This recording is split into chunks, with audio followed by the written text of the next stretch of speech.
a todos, bienvenidos una vez más a su sección Biología del Cuerpo Humano. En esta ocasión vamos a hablar de fibrosis quística.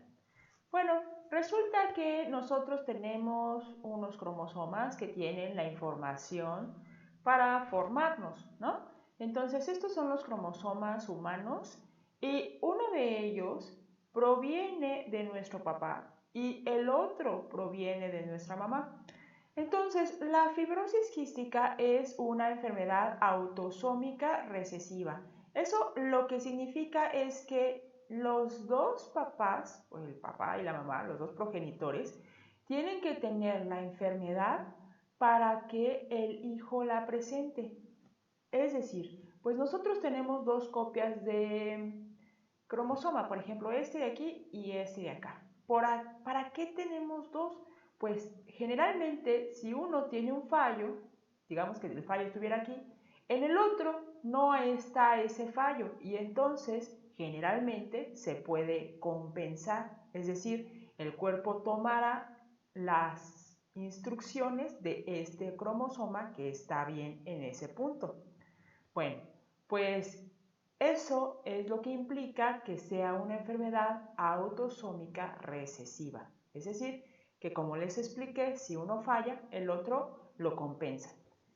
Bueno, pero ¿qué pasa si ambos cromosomas tienen el defecto? Pues ahí ni manera, no hay de dónde tomar la información. Entonces, eso es lo que va a ocurrir en la fibrosis quística. Tanto la mamá como el papá van a tener dañado el cromosoma y lo van a transmitir al hijo. Y entonces en la fibrosis quística específicamente los cromosomas que pueden estar dañados son los cromosomas 7, porque ahí es donde está la información que nos interesa. Bueno, en los cromosomas 7 hay una proteína y las proteínas están compuestas por aminoácidos, o más bien en el cromosoma 7 está la información para hacer esa proteína. Y la información que tienen estos cromosomas varía. Generalmente solamente es en un solo aminoácido, el 508. Y ya con esa variación en la información de un solo aminoácido se presenta el problema. Bueno, ¿cuál es esa proteína? La proteína se llama proteína reguladora de la conductancia transmembrana. En inglés, porque sabemos que las cosas científicas generalmente están en inglés, se llama Cystic Fibrosis Transmembrane Conductase Regulator. Entonces, a lo mejor ustedes la pueden encontrar abreviada de esta manera. CFTR, que viene de las siglas de estas palabras. Bueno, pero ¿qué hace esa proteína? Lo que hace es que nosotros tenemos muchísimas células de mucosa en muchos sitios. Por ejemplo, en las vías aéreas, en las glándulas submucosas del tracto gastrointestinal, en el hígado, en la vesícula biliar, en el páncreas. Y bueno, entonces, en la parte de aquí arriba, donde por ejemplo están estas microvellosidades que yo dibujé así, se encuentra normalmente esta proteína, la CFTR normal. Bueno, esta proteína sirve para transportar cloro y pues el cloro se necesita para diversas cosas, por ejemplo la formación correcta del sudor o la formación correcta de los jugos gástricos. Bueno, pues resulta que esta proteína en las personas que tienen fibrosis quística no está elaborada de manera adecuada y el cloro no puede salir. Además, esta proteína regula a otras proteínas también transportadoras de cloro. Entonces, aquí tenemos el problema. La sustancia que se está produciendo de manera normal aquí, afuera de las células, no se llega a producir en el caso de los pacientes con fibrosis quística. Y entonces, pues ahí es donde se da el problema. Bueno, el problema, como es una enfermedad de los genes, pues ya se presenta desde los primeros meses de edad. Y bueno, en el periodo neonatal, es decir, cuando acaba de nacer el bebé, puede existir un retraso en la evacuación del meconio. Es decir, los bebés pues normalmente tienen como atorado en su cuerpo, normal, eso es normal, los desechos porque él estaba en la placenta y nadando en la placenta, pero al nacer pues los elimina. Pero ¿qué pasa si no los elimina? Se le quedan ahí como atorados. Entonces eso puede presentar algunos de los bebés. Otros de los bebés pueden presentar ictericia prolongada, es decir, que se ve como amarillentos. Y otra vez, esas condiciones, la ictericia, se puede presentar en los bebés normales, pero el punto es que no sea prolongada, es decir, que no dure mucho tiempo. También pueden presentar anemia o hipoproteinemia, edemas, es decir, que está como abultado en algunos sitios, ¿no? O sea, que haya una extravasación de flujo anormal, o sea, que esté como hinchadito el bebé. También puede haber pérdida de peso, pero con el apetito conservado. Entonces no sabemos por qué está perdiendo peso el bebé, si sí está comiendo, si tiene ganas de comer. Bueno, otra de las cosas que pueden ocurrir es ya la afección en los pulmones y esto se llama enfermedad pulmonar obstructiva crónica, porque pues ese líquido que no se está formando adecuadamente se forma como más pegajoso en los pulmones y eso no permite que se pueda respirar adecuadamente. Bueno, otra de las cosas que puede pasar es insuficiencia pancreática y ya se puede presentar desde las etapas fetales. Entonces, la afectación del páncreas empieza desde la semana como alrededor de la 28 o 32 de gestación y ya se empiezan a deteriorar los acinos. Los acinos son las secciones del páncreas que producen enzimas para que se pueda llevar a cabo la digestión. Entonces, imagínense, no está pudiendo digerir los alimentos, ¿no?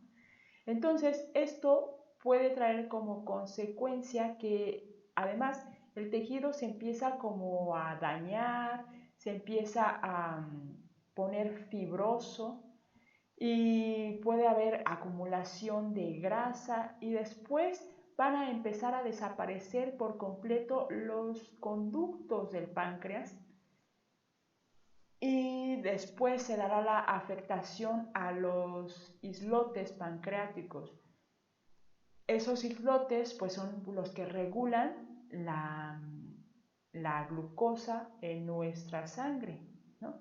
Entonces yo creo que al páncreas le han oído que está involucrado también en la diabetes porque genera la insulina. Bueno, también ahora esos islotes van a empezar a dañarse porque se forman quistes y calcificaciones.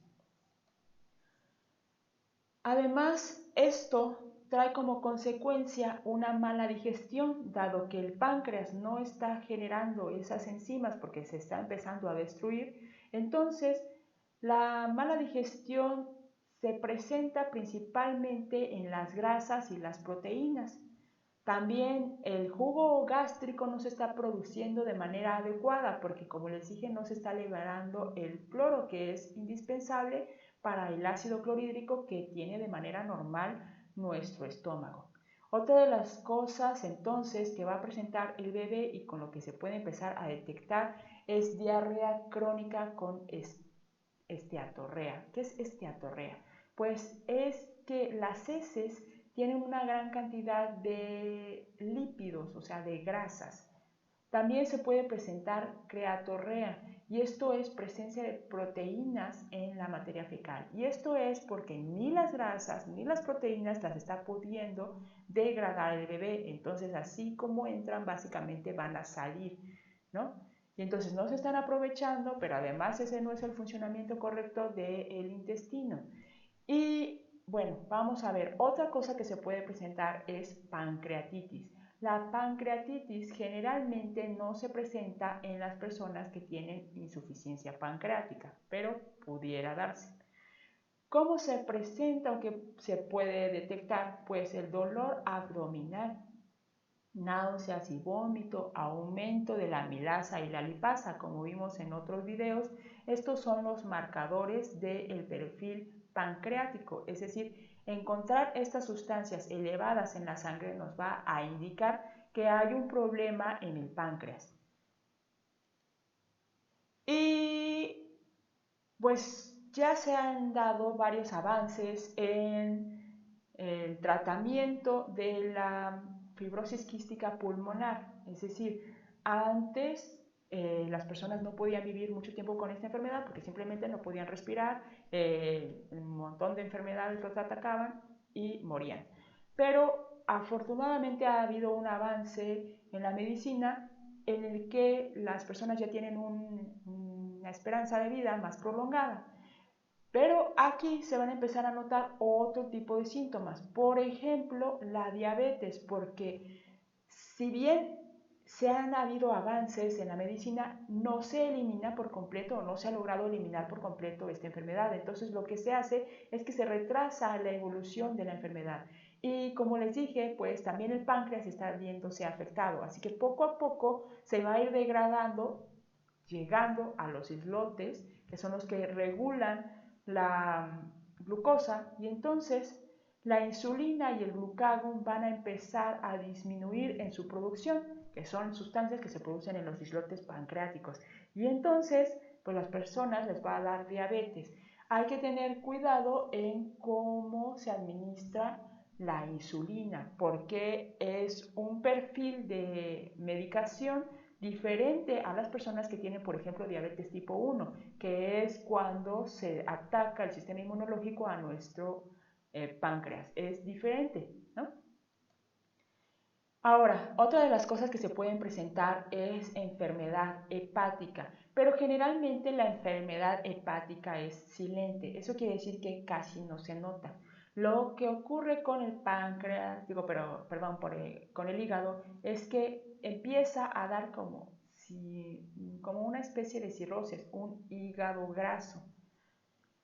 Otra de las cosas que generalmente se afecta es la vesícula biliar.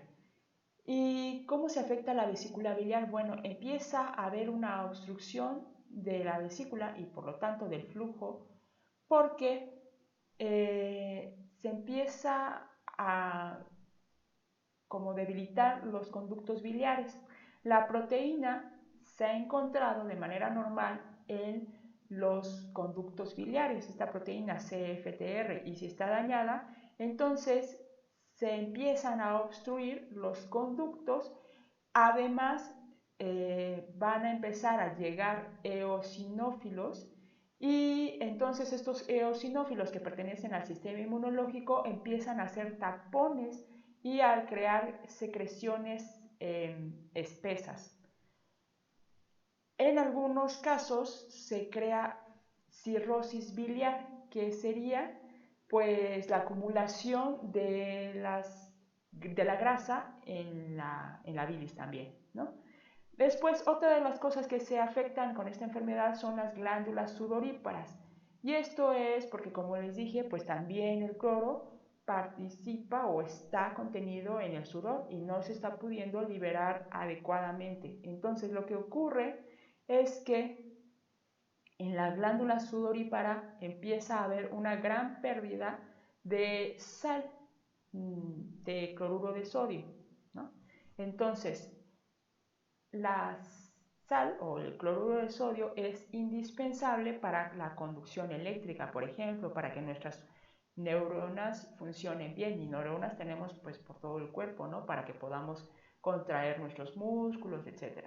Bueno, entonces empieza a liberarse el sodio de manera excesiva y esto puede producir la liberación de aldosterona y la retención de sal y deshidratación, ¿no? Entonces se empieza a liberar por el sudor, pero los riñones quieren compensar eso y quieren no perder tanta sal porque es innecesaria, por ejemplo, pues ya les dije, para la conducción de las neuronas, pero también para la presión. Y entonces hay una retención renal de sal, pero esto trae como consecuencia una deshidratación. Entonces, pues problemas por todos lados, ¿no? Y pues la persona va a querer tomar mucha agua. Otra de las cosas que se les receta a este tipo de personas es el consumo de sal, pero controlado.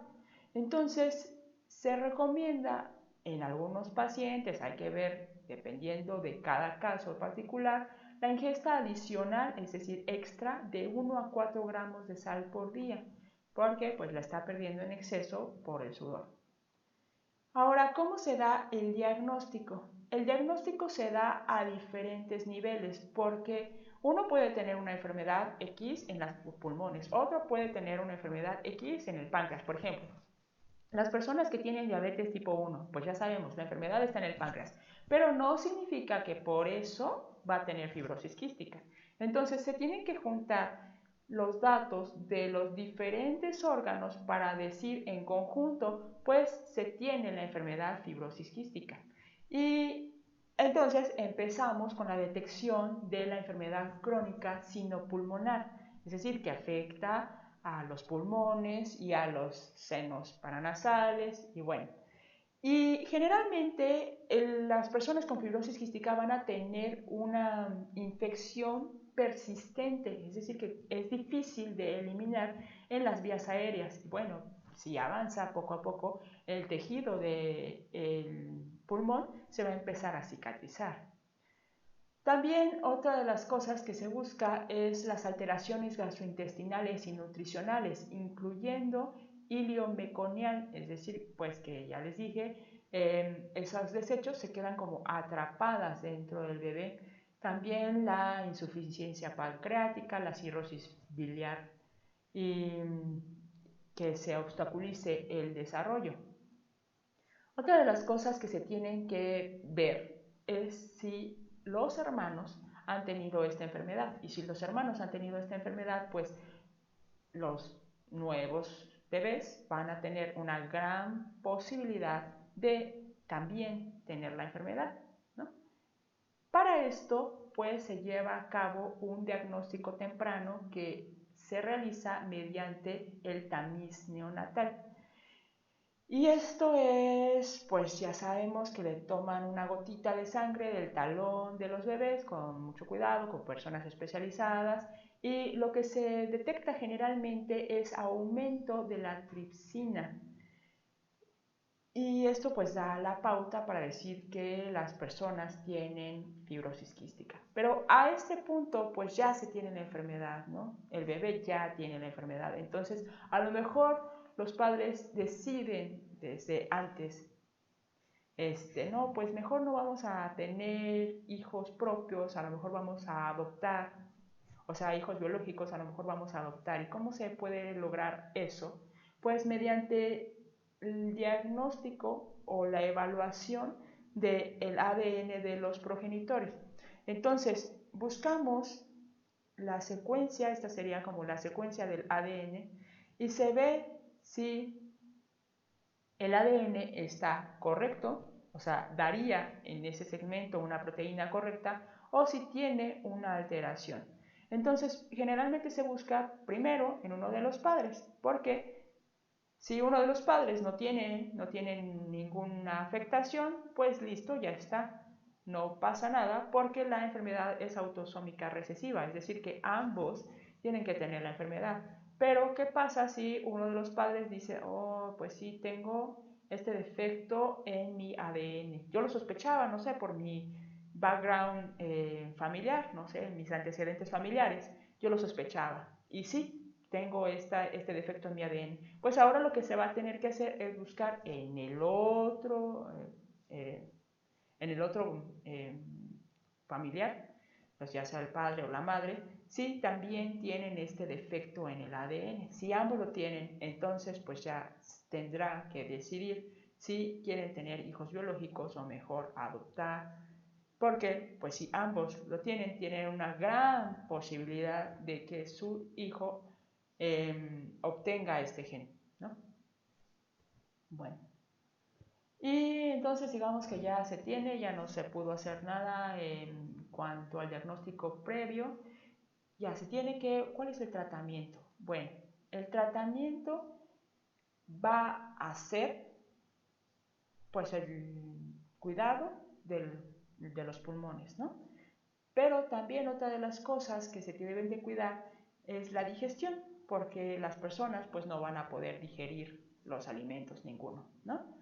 Entonces, para esto se administran las enzimas que normalmente debería de sintetizar el páncreas, pues no les está pudiendo sintetizar, entonces se administran en este tipo de cápsulas. Estas cápsulas tienen un recubrimiento y muchos otros medicamentos tienen sus diferentes presentaciones y son por un motivo. Entonces yo creo que han visto que muchas personas parten las pastillas o no se abren las cápsulas y nada más se toman la mitad según ellos y cosas así. Bueno, esto no es correcto a menos de que lo indique el médico, porque en este caso, por ejemplo, las cápsulas tienen un recubrimiento que los protege de los ácidos gástricos para que puedan llegar al intestino, que es donde tienen que actuar. Si uno abre la cápsula, entonces ya está exponiendo a estas enzimas que son proteínas y como proteína es como carne, digamos, entonces pues van a empezar a digerirse en el estómago y no van a llegar al intestino, que es donde tienen que hacer su función. Bueno, entonces hay que tomarse las cápsulas completas. Ahora, si existe la orden por el médico de que se abra la cápsula, esto generalmente es en pacientes pequeños, en niños pequeños. Bueno, pero también les va a dar otra recomendación y es que las bolitas que se ven aquí adentro, también tienen un pequeño recubrimiento y estos se llaman microgránulos. Entonces les va a decir que los microgránulos los deben de acompañar con un puré ácido, por ejemplo el puré de manzana. Pero esto lo debe de decir el médico, porque no sabemos si todas las cápsulas vienen igual. A lo mejor la que les está recetando específicamente no viene igual. Entonces, esas indicaciones nos las debe de dar el médico y debemos seguirlas, no nada más porque, sí, es que no se la puede tragar, la partimos. Pues entonces no va a servir de nada. Otra de las cosas es que estas cápsulas se deben de tomar antes de consumir los alimentos, no mucho tiempo antes, sino inmediatamente antes, ¿no? Y ahora, si la comida dura mucho tiempo, entonces se tendrá que volver a tomar otra cantidad de enzimas, porque esas enzimas nada más duran 30 minutos. Bueno, ahora pasamos a los pulmones, pues los pulmones también tendrán que cuidarse. Y la manera de cuidarla es mediante la limpieza mecánica, es decir, ¿se acuerdan que se va a acumular aquí mucho una mucosidad? Pues entonces hay que limpiarlo mecánicamente. Y esto también liberará a los pulmones de muchos agentes patógenos. Entonces, pues no es bueno que esta mucosidad permanezca aquí. Se genera alguna mucosidad en nuestros pulmones, sí, pero hay que eliminarla constantemente y eso pues lo hacemos de manera normal, ¿no? Pero si se tiene la enfermedad, esta mucosidad no se va a eliminar y ahí van a quedar atrapados los microorganismos y entonces esto pues trae los problemas respiratorios. Además, se deberán proporcionar los medicamentos para combatir las diferentes enfermedades, ya sea microbianas o también, por ejemplo, para los problemas de presión y los problemas biliares. Entonces, pues es un tratamiento que va a acompañar al paciente durante toda su vida. También, por ejemplo, en la regulación de la glucosa si el paciente ya llega a desarrollar diabetes. Hasta aquí el tema de fibrosis quística. Si ustedes tienen alguna duda me la pueden dejar en los comentarios y nos vemos en la próxima. Chao.